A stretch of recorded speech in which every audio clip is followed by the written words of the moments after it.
Bueno, gracias a todos los que están aquí. También quiero comenzar agradeciendo a Nayeli, a Eugenia, a Gabriela, a la Red Integra, a todos los que han ayudado a la organización de este coloquio. Creo que es importante para la Red Integra, a Olivia, por supuesto, que justo logremos que haya espacios en donde los distintos miembros de la red podamos compartir espacios e intercambiar observaciones. Esta ponencia está un poco ambiciosa, la que voy a dar. En realidad es una ponencia general, pero me interesa mucho dar ejemplos concretos de tiempo y espacio. Soy historiadora y antropóloga y entonces hay una obsesión siempre porque los ejemplos y las situaciones respondan a tiempo y espacio, entonces haré algunos ejemplos. En los últimos años se han llevado a cabo varias polémicas en torno a las nociones de raza y mestizaje. Dos términos complejos que, como se ha dicho en repetidas ocasiones, fueron construidos social e ideológicamente en contextos históricos concretos y para fines económicos y políticos específicos. Como bien sabemos, estos términos han formado parte central en la formación de los estados-nación a lo largo de los siglos XIX y XX, entre otras cosas han justificado la ignorancia, invisibilización, menosprecio y racismo hacia varias poblaciones que han formado parte de la sociedad mexicana, como la de los afrodescendientes. Aunque considero que la discusión alrededor de estos dos términos empieza a agotarse y que es necesario pasar a otras reflexiones, me pareció importante volver sobre el tema tratando de deconstruir estas nociones ante la provocación del título de esta mesa, Lo que oculta el mestizaje.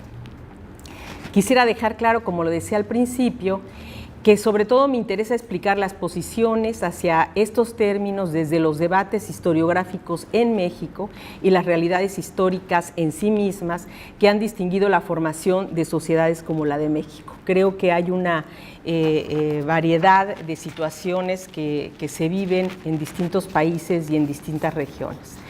Como bien sabemos, ambos conceptos surgieron en el periodo colonial, hacia mediados o finales del siglo XVII y a lo largo del XVIII, pero sus significados no fueron siempre los mismos. En los primeros tiempos, raza fue sinónimo de linaje, familia, herencia, nación. Mestizo, por su parte, que alude justamente a las mezclas de las naciones, aparece en la Nueva España de manera más sistemática hacia finales del siglo XVII para referirse comúnmente a la unión de español e indio. Después, ya a partir del siglo XVIII, con el pensamiento de la razón y la clasificación, raza se convierte en una forma de diferenciar a los grupos humanos por características físicas y culturales, y mestizaje comienza a aparecer junto con el patriotismo criollo, siguiendo a Enrique Florescano, como la categoría de casi una nueva raza. En los siglos XIX y XX estas nociones se fortalecen, sobre todo en el marco de los discursos ideológicos y políticos preocupados por la homogeneización de un país diverso y complejo y la necesidad de la creación de un Estado-nación, como lo ha demostrado, entre otros, Tomás Pérez Bejo.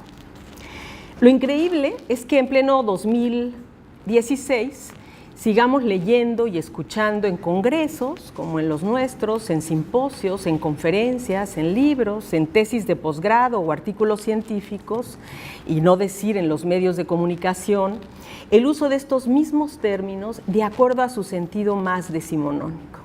Para entender sociedades que se han reconocido heterogéneas y ante estudios que han revelado que los seres humanos pertenecemos a una sola especie, o frente a investigaciones que han mostrado que, por ejemplo, en el caso de México, la sociedad virreinal no fue una sociedad de castas y que los criterios de clasificación fueron mucho más diversos y complejos que solo la diferencia por el color de la piel.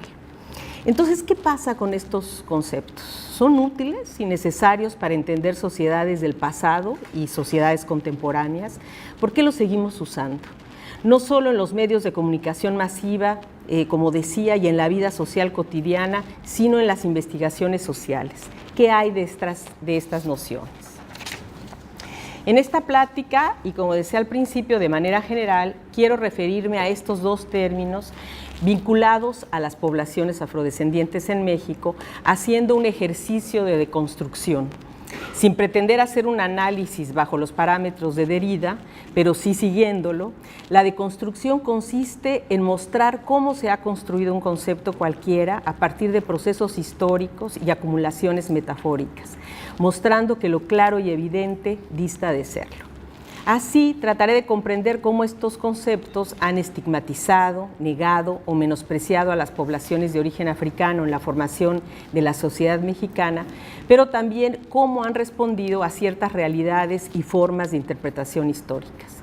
Con ello pretendo aportar elementos de análisis a las problemáticas de racismo que vivimos en México, con la convicción de que solo conociendo y comprendiendo este fenómeno podemos combatirlo.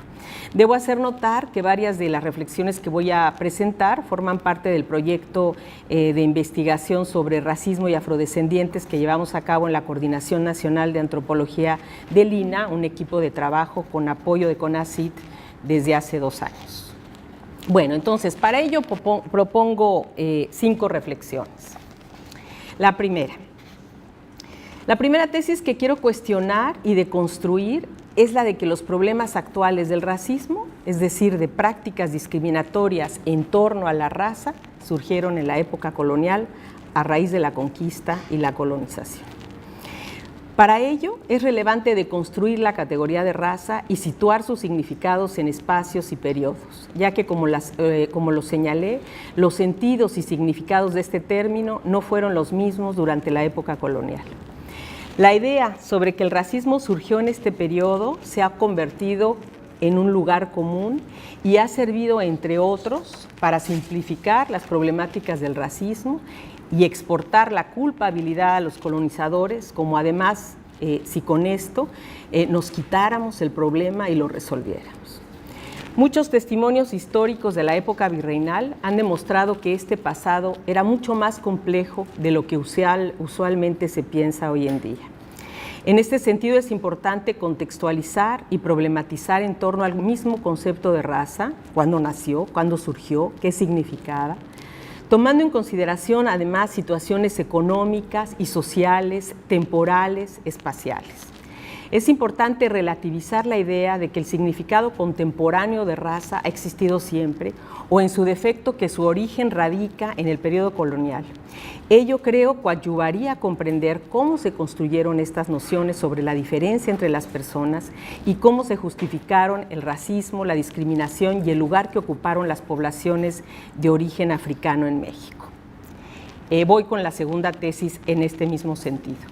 Es necesario reflexionar sobre el concepto de raza y su uso como categoría de análisis para entender sociedades del pasado y para entender sociedades contemporáneas.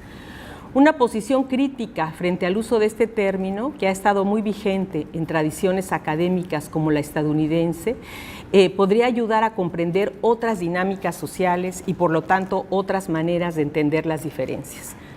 La historiografía estadounidense utiliza raza como un concepto completamente generalizado, como además si se entendiera raza atemporalmente, históricamente, y lo siguen utilizando hasta hoy en día. En este sentido, es necesario distinguir las formas en las que históricamente se organizaron y diferenciaron los grupos humanos, teniendo en cuenta que el color de la piel y los rasgos físicos no siempre fueron los determinantes más importantes para diferenciar a las personas, y que las nociones como calidad en la época colonial y en otros países, en México y en otros países latinoamericanos, que era una categoría que implicaba oficio, condición económica, reconocimiento social o residencia, fueron importantes y tuvieron, por lo menos hasta el siglo XVII, hasta el siglo XVIII, mucho más importancia que otras. Ello explica la existencia de familias de calidad múltiple, tal y como lo explica González en un estudio histórico-demográfico reciente que acaba de publicar en un libro que se llama Mestizaje de papel, sobre una población de Michoacán entre los años de 1667 y 1826. Y cito: la mutabilidad de las calidades, tan difundida en la sociedad novohispana, nos lleva a concluir que los conceptos de español, mestizo o mulato no eran designaciones raciales. Solo en el caso de los indios se trataba de una categoría social en que el ser indio significaba pertenecer a una comunidad. Así, en la sociedad novohispana, el uso ambiguo de las distinciones de castas y de calidades, las posibilidades de movilidad social y económica de las personas afrodescendientes y la heterogeneidad de este grupo explica el intercambio cultural y la participación de estas poblaciones en muchos sectores sociales y económicos. En este sentido, se ha documentado que las experiencias de las personas de origen africano dependían del contexto en que se encontraban, marcado por los espacios de esclavitud. Como es bien sabido, las condiciones de vida de un esclavizado en una plantación azucarera de Veracruz era muy diferente a las que tenía una mujer esclavizada, cocinera o chichigua en la Ciudad de México, a un esclavo en una mina de Guanajuato o a un vaquero en la Costa Chica de Guerrero y Oaxaca. Por lo tanto, es necesario tener en cuenta estas diferencias para entender, como ya lo mencioné, la complejidad de la sociedad novohispana y las variantes regionales del racismo contemporáneo. O sea, incluso la forma, las manifestaciones en cómo se expresa el racismo tampoco es igual en una zona como la Costa Chica de Guerrero que y Oaxaca que en Veracruz, por ejemplo. Esta idea piramidal, como decía un poco Verónica, de la sociedad novohispana, pues ya se ha cuestionado mucho a través de varios estudios novohispanos. 3. Otra idea que quiero cuestionar, también asociada a la raza, es la de la esclavitud de los africanos desde la época colonial y su relación como esclavitud-raza. Poco se ha trabajado sobre los argumentos teológicos y jurídicos para esclavizar a las poblaciones africanas, sobre todo después de la consideración de la libertad de los indígenas. Bueno, Eduardo lo ha trabajado. Como bien se sabe, la esclavitud, con ciertas variantes, fue una forma de sometimiento común en muchas sociedades a lo largo de la historia. La noción de esclavitud y su legitimidad religiosa y legal estuvo presente en casi todas las tradiciones occidentales. Además, gran parte de la legislación del derecho indiano sobre la esclavitud provino justamente de las 7 partidas de Alfonso X. Sin embargo, casi siempre en los estudios históricos se asume que el argumento teológico que justificó la esclavitud de las y los africanos y su esclavización fue el color de la piel, o mejor dicho, la raza. Como lo han documentado varios historiadores, entre ellos, Restrepo, la esclavitud, pero también Reis, historiador, autor del Conde Negro, la esclavitud, sobre todo en Europa, no se basaba, dice él, en idea alguna de raza. Se crearon, dice Reis, mercados de esclavos desde Dublín hasta Marsella, donde las personas objeto de compraventa eran de piel blanca, como la de quienes los compraban o vendían. Sin embargo, con la conquista y colonización de América, el comercio de azúcar y la prohibición de la esclavitud de las poblaciones indígenas por la corona española, entre otras causas, a partir de las leyes nuevas de 1542, los africanos y sus descendientes se convirtieron en las principales víctimas de esta forma de sometimiento y explotación en Hispanoamérica. A pesar de que, como dice Enriqueta Vilavillar, la esclavitud del negro como institución fue en esta época un hecho generalmente aceptado, las causas y justificaciones teológicas y morales no fueron tan obvias.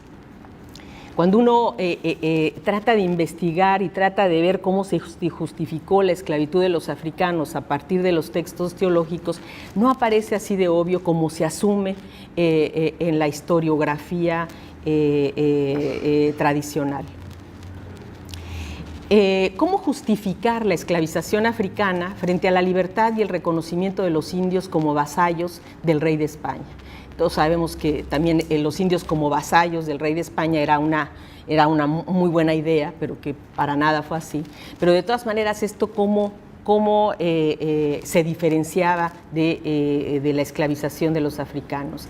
¿Qué argumentos teológicos, jurídicos y económicos se presentaron para explicar el comercio de africanos desde el siglo XV hasta por lo menos finales del siglo XIX?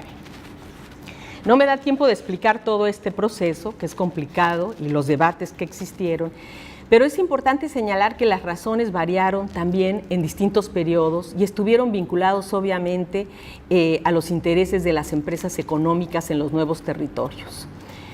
Lo que quiero subrayar es que los argumentos desataron varias polémicas entre los teólogos, por cierto poco difundidas, y que el argumento del color de la piel asociado a la maldición de Can, aunque citado por jesuitas como el mismo Alonso de Sandoval, no parece haber tenido la trascendencia que algunos historiadores señalan. Varios testimonios así lo demuestran, entre otros muchos, una carta del obispo de México, Alonso de Montúfar, de 1560, en la que el clérigo hace evidente sus dudas sobre la esclavización de los africanos. Es una carta larga, no se las leo, pero él mismo ahí cuestiona que no entiende, es una carta al rey, cómo no van a esclavizar a los indígenas y sí a los africanos. Las posibilidades de movilidad económica y social, los matrimonios mixtos y el ingreso de los afrodescendientes a varios sectores demuestra que el color de la piel o la procedencia, por lo menos hasta el siglo XVIII, no eran barreras sociales insalvables. Sin embargo, lo que sí es claro, y ya también lo he dicho muchas veces, a lo mejor la que está aburrida ya de decir ciertas cosas soy yo misma, es que a partir de las ideas científicas del siglo XVIII, los argumentos raciales se hicieron presentes aludiendo a nuevas diferencias, especialmente, como bien sabemos, de inferioridad de los africanos y por lo tanto de la imperiosa necesidad de su esclavización. Así, la vinculación entre esclavitud y razas, entre esclavos y personas de origen africano, se naturaliza y se convierte en una explicación casi obvia que persiste hasta hoy en día. La cuarta tesis. ¿Cómo voy? De ahí que una cuarta cuestión sea justamente la de explorar el desarrollo del concepto de raza, fundamentalmente en el siglo XIX, para justificar la explotación y colonización con argumentos racionales y científicos. En este sentido, me parece importante también polemizar en que siempre nos vamos a la época colonial para culpar de este problema del invento de la raza y del racismo, y poco trabajamos los siglos XIX y XX. La nueva significación de la noción de raza, a partir de las ideas científicas de los siglos XVIII y XIX, explica muchos de los argumentos y justificaciones que se establecieron para designar las características del racismo contemporáneo, particularmente hacia las poblaciones de origen africano. Fue en este periodo cuando el comercio, y esto no es casual, cuando el comercio de personas esclavizadas desde África tuvo su mayor auge. Este es el momento en que salen 5 millones de africanos hacia Brasil. Este es el momento en que llegan casi 2 millones de africanos a Cuba. Es decir, es increíble que, habiendo ya un discurso de igualdad, habiendo pasado a la Revolución Francesa, sea el comercio de personas esclavizadas en este periodo sea su auge. El racismo, entendido como una construcción de la modernidad, está relacionado con otros procesos que se gestaron con ella, como la construcción de la nación, de la extranjería, de la xenofobia y del mestizaje. En la historiografía tradicional, tanto histórica como antropológica, se ha utilizado la noción de integración de la población afrodescendiente en la sociedad nacional, entendida como disolución, como sincretismo. No obstante, es necesario dotar de una nueva connotación a la misma noción de mestizaje, como a continuación expongo con la quinta tesis que es con la que termino. Es decir, y aludiendo a la mesa, lo que oculta el mestizaje en México, por lo menos, es justo la presencia de las poblaciones afrodescendientes. Sobre todo, también de otras, pero de manera importante la de los afrodescendientes. La quinta y última reflexión tiene que ver justamente con el significado tradicional de mestizaje que, entre otras cosas, a través de las ideas de sincretismo, disolución o integración, desconoce la participación e importancia de las poblaciones africanas y afrodescendientes en la formación de la sociedad mexicana. Desde hace tiempo, algunos historiadores y antropólogos han sostenido que el mestizaje en México ha sido un gran mito. Como dice Navarrete, una gran leyenda. formada por la idea de la unión solo entre indígenas y españoles, como además si estos fueran grupos homogéneos. Federico Navarrete sostiene incluso que mientras sigamos considerándonos mestizos, no podremos dejar de ser racistas.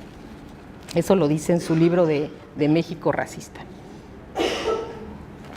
Por otra parte, existe una tradición académica, fundamentalmente entre los historiadores del periodo colonial en México, que han defendido y documentado las complejas relaciones sociales y culturales entre los distintos grupos que conformaron a la Nueva España, como pues Antonio Rubial, o sea, historiadores muy importantes, Pilar Gonzalvo, Solange Alberó, en fin, hay un número muy importante de historiadores que documentan esto y que observan la noción de mestizaje más en un sentido de coexistencia y trato cotidiano.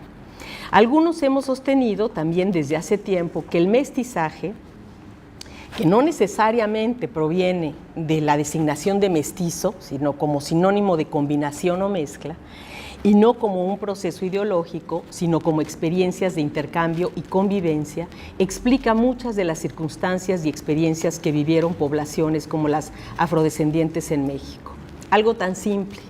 ¿Cómo entender que los rasgos físicos, el color de la piel e incluso las manifestaciones culturales de origen africano no sean tan evidentes en nuestro país cuando fueron en varios periodos y territorios los africanos y los afrodescendientes una población significativa y aún más numerosa que la española? Es decir, también eso de la tercera raíz pues ya queda muy apretado.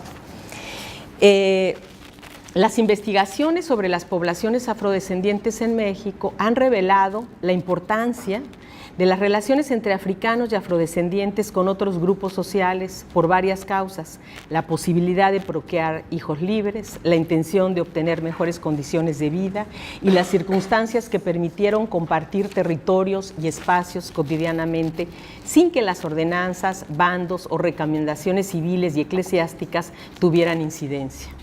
Incluso en la región de la Costa Chica de Guerrero y Oaxaca, desde el periodo virreinal, la relación y el intercambio entre poblaciones afrodescendientes e indígenas ha sido continua. Afrodescendientes que hablan amuzgo, indígenas con padres afrodescendientes o afrodescendientes que comen alimentos casi idénticos a los indígenas, y qué decir de la música, que según estudios de Carlos Ruiz, un etnomusicólogo de Lina, el fandango, por ejemplo, de Artesa de esa región, presenta esquemas musicales muy posiblemente de origen wolof o mandinga. Los que hemos estudiado el periodo colonial, sobre todo en ciudades principales, hemos observado continuamente este intercambio, pero sobre todo la recreación y reproducción cultural, términos que también ayudan a entender estas relaciones. Sin embargo, el mestizaje, sin duda alguna, como discurso ideológico, ha sido decisivo para negar, estereotipar y menospreciar la importancia de la participación de las poblaciones afrodescendientes en México, sobre todo a partir del siglo XIX, en el marco de la construcción de la nación, de la identidad nacional y la homogeneización de las diferencias entre las poblaciones del territorio nacional. Incluso Aguirre Beltrán, que dio a conocer la importancia de estas poblaciones en plena época indigenista, señaló en varias ocasiones que los afromestizos no serían un problema para México porque ya estaban integrados. Es cierto que en todos los tiempos la población indígena fue mayoritaria en México y fue además en un porcentaje muy importante, mucho más importante que otros grupos. Pero tampoco puede seguirse negando la importancia de otros grupos y sus aportes no solo biológicos, sino culturales. Para ello es fundamental entender contextos. Por ejemplo, Federico Navarrete desacredita el mestizaje a partir de épocas y regiones casi atemporales. No pueden entenderse las mismas realidades históricas y contemporáneas en Chiapas, en Yucatán, en Guatemala o en el norte, como tampoco pueden entenderse las mismas circunstancias de finales de la conquista, de mediados del siglo XVII o contemporáneas. Sin embargo, estoy de acuerdo con Federico Navarrete en que el término mestizaje no explica estas experiencias y que debemos encontrar nuevas categorías de análisis. Entonces, y con esto termino, ¿sigue siendo viable utilizar para entender realidades pasadas estos términos? Creo que no. Pienso que parte de nuestra tarea como investigadores sociales es crear nuevos conceptos que ayuden a explicar problemáticas pasadas y presentes como el racismo. Términos como ancestría, intercambio, calidad, convivencia, recreación, reproducción, confluencia, como dice Federico Navarrete, son ejemplos de formas de deconstruir y tratar de reconstruir las formas en que observamos y comprendemos estos fenómenos. Es cierto que las palabras, y puede parecer una trampa, es cierto que las palabras, las categorías pueden cambiar y seguir reproduciendo o significando lo mismo, pero también pueden convertirse en obstáculos para entender realidades diversas y complejas, vinculadas precisamente con la discriminación y el racismo. Gracias.